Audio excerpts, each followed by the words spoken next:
জামাতের চেয়ে মিথ্যা বলার লোক গোটা দুনিয়ার মধ্যে দ্বিতীয় আছে বলে আমার মনে হয় না।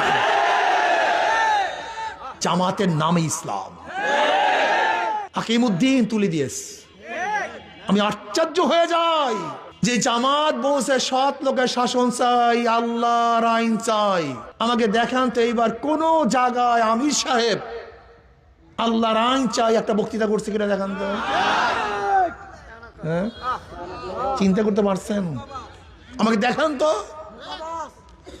জামাতের বন্ধুরা দুই করে করজোরে হাত ধরে বলছি, তোমরা আমাদের উপর অপবাদ শুনছো। দেখো, জামাতের চেয়ে মিথ্যা বলার লোক গোটা দুনিয়ার মধ্যে দ্বিতীয় আছে বলে আমার মনে হয় না।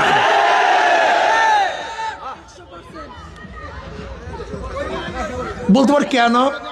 আচ্ছা বলো তো, যখন আমরা জোটে ছিলাম, নির্বাচনের জোটে ছিলাম, এখনো সিট ভাগ হয়। যখনই নমিনেশন পেপার সাবমিট করছে প্রত্যেক জায়গায় প্রত্যেক প্রার্থী বলছে আমরা পাইছি এখানে, প্রত্যেক জায়গায়, অথচ ভাগই হয়নি, তাহলে আমরা পাইছি।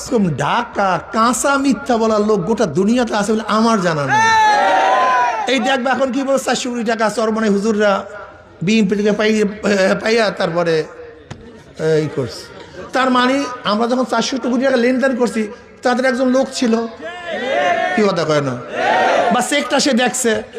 আপনি তাদেরকে বলেন ভাই যে লেনদেন করছে ছবিটা দেখান, যেহেতু আপনি ছিলেন, অথবা যে চেকে লেনদেন রয়েছে চেকের নাম্বারটা দেন।